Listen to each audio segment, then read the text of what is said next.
Assalamualaikum warahmatullahi wabarakatuh. Teman-temanku semua, pecinta ikan nila, ikan lele, ikan gurame, dan semua jenis ikan, kembali lagi dengan saya di channel Soleh Farhan 879. Saya doakan teman-teman semuanya sehat walafiat, sukses selalu, bahagia selalu, dan lebarannya lancar, tidak diundur. Teman-temanku semua, pecinta ikan nila dan semua jenis ikan, hari ini saya akan membahas tentang kelanjutan kemarin. Kemarin yang di part 1 adalah penyebab kegagalan perawatan baby nila ya. Itu kemarin sudah saya bahas. Kemarin ada 5 hal yang menjadikan gagal dalam merawat baby nila.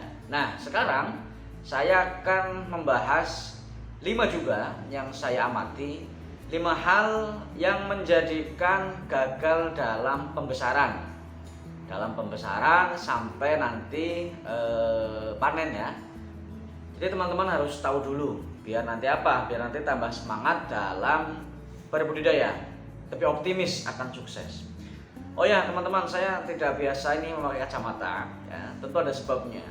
Jadi di bulan Ramadan akhir ini saya tuh kurang tidur.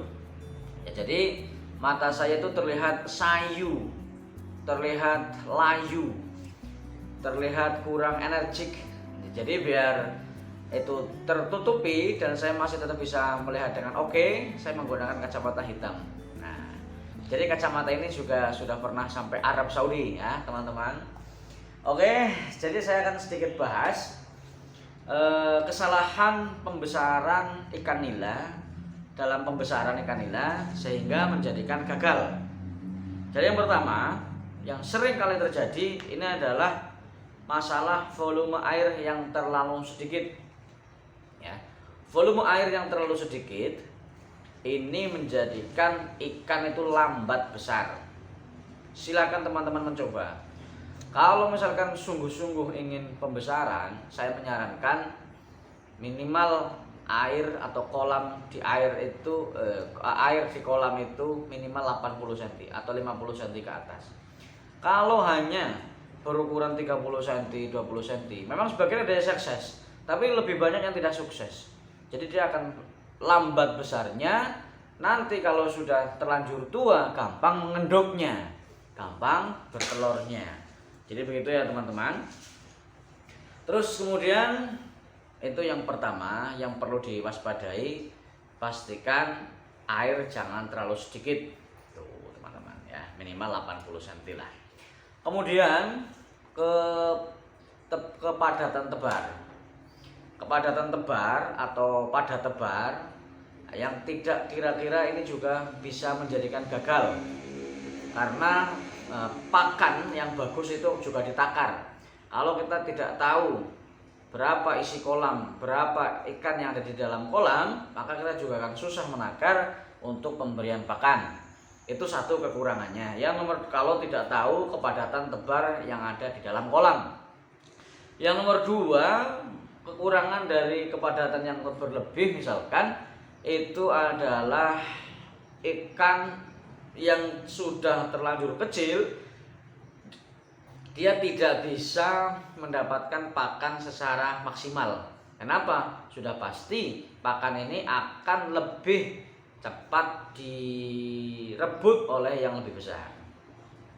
Jadi kalau terlalu padat seperti itu, pros misalkan dikasih makan ya. Jadi seperti itu ya teman-teman. Jadi penyebaran bibit, penyebaran ikan dalam pembesaran sebisa mungkin itu, kalau saya sarankan itu jangan lebih dari 50 ekor per meter.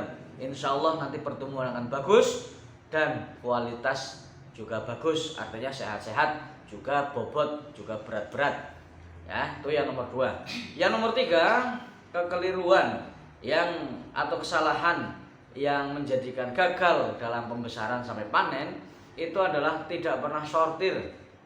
Nah, tidak pernah sortir ini mengakibatkan ikan di dalam kolam itu tidak imbang. Ada yang tetap kuntet, ada yang sudah besar, dan seterusnya. Jadi diperlukan ada penyortiran, walaupun tidak terlalu sering seperti lele. Bisa dilaksanakan 1 bulan sekali atau misalkan 2 bulan sekali. Sortirnya pun tidak memakai ember sortir, tidak masalah kalau nilai ya, sepengalaman saya. Cukup kita memakai ilmu kira-kira, ilmu rasa. Oh ini masih kecil, misalkan kita pindah pisah, ini udah besar kita pisah. Jadi yang besar dengan besar, kecil dengan kecil. Nanti pertumbuhannya akan bagus dan kelihatan hasil panennya. Ya teman-teman. Jadi tidak pernah sortir, ini juga bagian dari kesalahan pembudidaya pembesaran. Kemudian pakan yang nomor 4, pakan yang tidak jelas.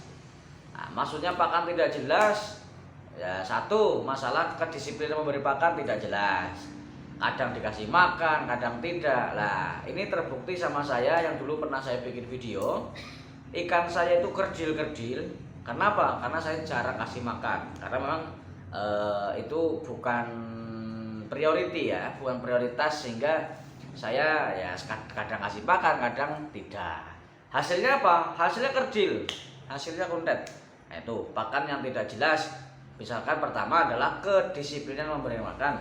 Yang nomor 2, jenis pakan. Jenis pakannya itu tidak jelas ya. Ya kadang pas lagi banyak duit dikasih pelet yang bagus. Kadang pas tidak punya duit tidak dikasih pelet sama sekali, sampai sebulan cuma dikasih lumut, cuma dikasih daun-daunan. Ini tidak baik. Pakan yang tidak jelas mengakibatkan pertumbuhan ikan tidak baik. Maka pakan yang baik adalah protein ada, vitamin ada, serat lemak itu ada. Serat lemak biasanya itu sudah dalam pelet ya. Kalau vitamin mungkin tidak terlalu ada. Vitamin didapatkan dari tumbuh-tumbuhan. Bisa kangkung, bisa tumbuhan yang lain. Bisa kates ya, bisa tumbuhan yang lain. Kemudian tidak pernah mengatasi penyakit. Nah, ini kadang ini biasanya terjadi dengan terjadi pada pembudidaya yang asal-asalan. Artinya asal-asalan, tidak memiliki planning yang tepat, tidak memiliki planning yang jelas. Saya mau panen, saya mau jual, tidak ada. Jadi mereka hanya ngingung-ngingung tok, hanya pelihara-pelihara tok, sehingga apa? Tidak pernah ada penanganan penyakit. Ini penting sekali, penanganan penyakit. Dulu saya pernah ditertawakan pas waktu membuat konten yang cara mengobati ikan nila hanya dengan garam di ember ya. Diketawakan, wah Kang Soleh ngapain kalau cuma 2-3 ekor dipelihara terus, mending diambil digoreng. Oh tidak boleh begitu. Seorang pembudidaya ini harus memiliki jiwa berlatih terus. Nah, ada 2-3 ekor tidak boleh dibiarkan begitu saja. Harus kita berusaha bagaimana menyelesaikan masalah yang kecil itu, sehingga nanti ada masalah besar kita juga bisa menyelesaikan. Jadi artinya apa? Pembudidaya yang malas untuk mengobati ikannya yang sakit, ini bisa jadi kemungkinan ini adalah tidak memiliki tujuan yang jelas dalam berbudidaya. Kalau memiliki tujuan yang jelas, dia akan menindaklanjuti saat ada ikannya yang jamuran misalkan, dia akan diambil, dikarantina atau bagaimana. Misalkan ada ikan nila yang stres, dia ngamuk-ngamuk dalam kolam lompat-lompat, maka dia akan mengambilnya dan diamankan, dan seterusnya. Ini adalah bentuk daripada penanganan sebuah masalah pada ikan kita, gitu ya teman-teman. Jadi barangkali ini saja yang perlu saya bahas, karena ini yang paling sering terjadi secara garis besar. Walaupun sebetulnya masih banyak kendala-kendala yang menjadi penyebab kegagalan dalam pembesaran sampai panen. Saya ulang lagi, 1 adalah volume air yang terlalu sedikit ya. Volume air yang terlalu sedikit. Yang nomor 2 adalah terlalu padat penebaran nila, sehingga mengakibatkan nila kerdil ya, geraknya itu terbatas dan seterusnya, oksigen menjadi berkurang karena berebut dan seterusnya. Yang nomor 3, tidak pernah sortir. Nah, tidak pernah disortir juga bisa mengakibatkan nila itu tidak jelas ukurannya, tidak merata ukurannya. Kemudian pakan yang tidak jelas. Kadang dikasih makan, kadang tidak, kadang pakan bagus, kadang jelek, kadang cuma dikasih rumput, kadang cuma di PHP, tidak dikasih makan. Kemudian tidak memberikan penanganan secara tidak mau menangani penyakit yang ada pada ikan. Ini garis besarnya. Mudah-mudahan teman-teman jadi tahu dan jadi paham. Semuanya itu butuh proses, semuanya itu butuh perjuangan, semuanya butuh pengorbanan. Kalau kita mau berhasil, kita harus berproses. Kalau kita mau sukses, kita harus butuh perjuangan. Kalau kita mau hasilnya baik, maka kita butuh pengorbanan. Pengorbanan cuma 100 rupiah, maka hadiahnya cuma permen.